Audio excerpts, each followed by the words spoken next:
ഇത് വണ്ടി അധികം ഓടണൊന്നുമില്ലല്ലോ, പിന്നെന്താ ടയറ് തേയണ്? വണ്ടിയും വലി.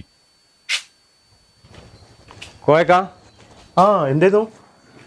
പിന്നെ എന്റെ കുട്ടിക്ക് വയ്യേ ആ കാറായിട്ടൊന്ന് വരും കൂടെ. എന്താ പറ്റിയ കുട്ടിക്ക്? കുട്ടിക്ക് ഒരു രാവിലെ തന്നെ തുടങ്ങിയ വയറുവേനും തലവേനൊക്കെ ആയിട്ട്. കാറിന്റെ കാര്യം പറയണ്ട, 2-3 ദിവസം മുന്നേ കേടായിട്ടേ സ്റ്റാർട്ട് ആവണമൊന്നുമില്ല. ഞാൻ തന്നെ എന്റെ പെണ്ണുങ്ങൾക്ക് വയറുവേന ഇതൊക്കെ ആയിട്ടേ രാവിലെ ഒരു ഓട്ടോസ് വിളിച്ചിട്ട് ഇങ്ങോട്ട് റോഡ് മോശമാണല്ലോ, എന്നിട്ട് ഒരു വണ്ടിക്കാരും വന്നില്ല. ഞാൻ അങ്ങനെ കുടുങ്ങി നിൽക്കുകയാണ്. താത്താക്കും വയ്യല്ലേ? താത്താക്ക് തീരെ വയ്യേ. ഞാൻ പോയോട്ടെ, വണ്ടി ഇട്ടോട്ടെ. ഇന്ന് ഏതൊരു വണ്ടി കിട്ടുമോ നോക്കട്ടോ. ഓരോരോ വണ്ടി മരി ഇങ്ങോട്ട് വരും. ഇതിന്റെ മുന്നേ തന്നെ ഒരു അമുക്കിന് വണ്ടി കൊടുത്തിട്ട് ഒരു 4 കട്ട പെട്രോൾ ഉണ്ടായിരുന്നു. വന്ന് ഇവിടെ നിർത്തിയപ്പോ ഒരു കട്ട പോലും ഇല്ല. ഇങ്ങനെ കുറെ ആൾക്കാരുണ്ട്, പിന്നെ എങ്ങനെ വണ്ടി കൊടുക്കുക? നമ്മളിത് പൈസയും കൊടുത്ത് വണ്ടി വാങ്ങാൻ, എന്നിട്ട് നാട്ടുകാർ വന്നിട്ട് വണ്ടി കിണ്ടി ഇറങ്ങി നടക്കുക. വണ്ടിയും മതി.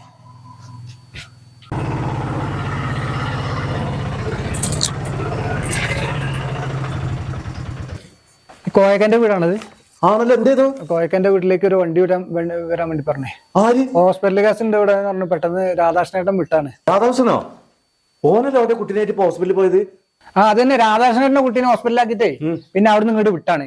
അപ്പൊ ഇവിടെ ഒരു ഹോസ്പിറ്റൽ കേസ് ഉണ്ടെന്ന് പറഞ്ഞിട്ട് വിട്ടേ. കോയക്കന്റെ വീട്ടിലാണെന്ന് പറഞ്ഞു. ഇവിടെ ആർക്കെങ്കിലും സുഖമില്ലാതുണ്ടോ? അങ്ങനെ പറഞ്ഞു. ആ അങ്ങനെ പറഞ്ഞു. ഇവിടെ ഹോസ്പിറ്റൽ കേസ് ഉണ്ടായിരുന്നു, അതൊക്കെ ഇപ്പൊ മാറി. എന്നാ ശരിയാ.